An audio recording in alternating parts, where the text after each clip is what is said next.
I just left church, and typically when I leave church, I go past either the Dunkin' Donuts because I like the muffins there. I'll go past the Starbucks because I like their little vegan sandwiches. Or I may go to get some Jamaican food or some Mexican food or whatever the case may be, simply because those are the things that I like and those are the things that I'm familiar with.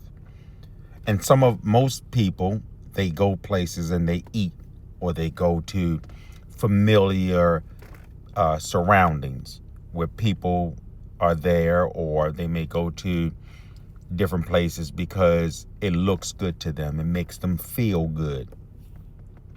And oftentimes we go to restaurants because they taste good. But very seldom do we ever ask the critical question, do it love us back? Yeah, because everything that we are attracted to is not actually assigned to us. It's not actually loving us back.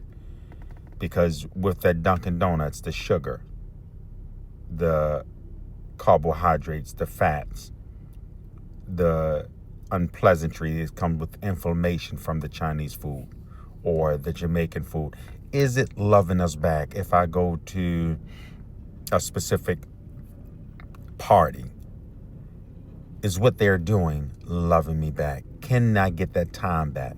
If I go to a family reunion where I know that my family members may throw shade, if I go to specific events where I know that there's going to be a lot of foolishness, is it loving you back? And the problem that we have is that we follow what attracts us, but with everything that attracts us, sometimes it's quietly working against us. Yeah, and you want something that doesn't just welcome you, but you want to put yourself in position with things that preserves you. If I go get that Jamaican food, it doesn't preserve me. And especially in this climate with everything that's happening in the world, and most importantly, with your regard to your longevity in life, we want to only put ourselves in position or eat things, consume things, be around people, be around places that's going to love us back.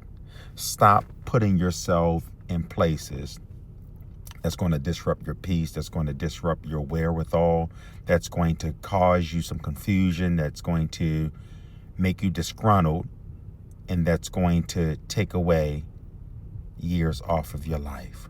We only want to position ourselves and be associated with things that's going to love us back or potentially love us back later on. You know that sub ain't going to love you back. Broccoli loves us back. Spinach loves us back.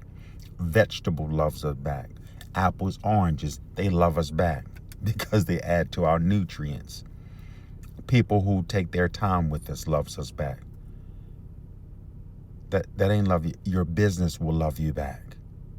When you write that book, it's going to love you back. It yields love back. Yeah. Yeah, you got to start questioning things in your life. Does this love me back? Because if it doesn't love me back, then why am I feeling comfortable around it?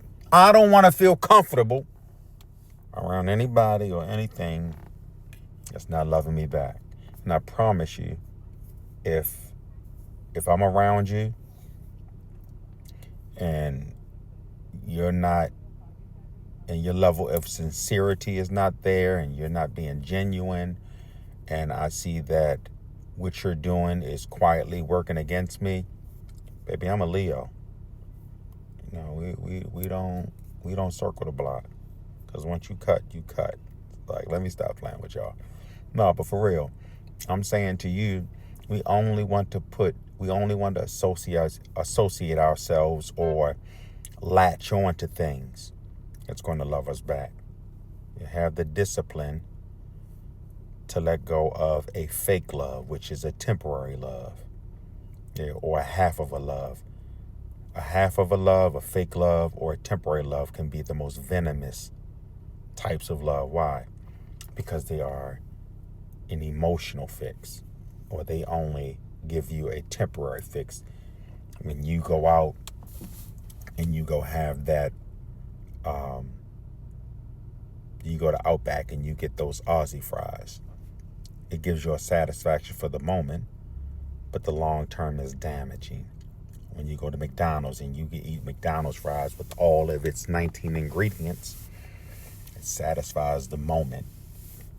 Yeah, when you date somebody and they've already revealed themselves to you, but you keep dating them, that's satisfactory because you think that things are going to get better between you and that person. That's just temporary. No, yeah, we don't do that. We don't circle the block. We don't revisit. We don't do none of that. Once you determine that thing ain't loving you back, you let it go. It doesn't even have the potential to love you back. Even if it has the potential to love you and it's just a temporary moment, you don't want to have anything to do with it. Yeah, period.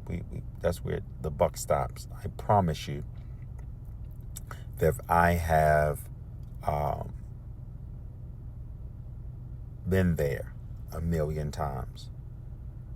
And in this season of my life, we only want permanent residence. We don't want temporary. Period. Like, comment, and share.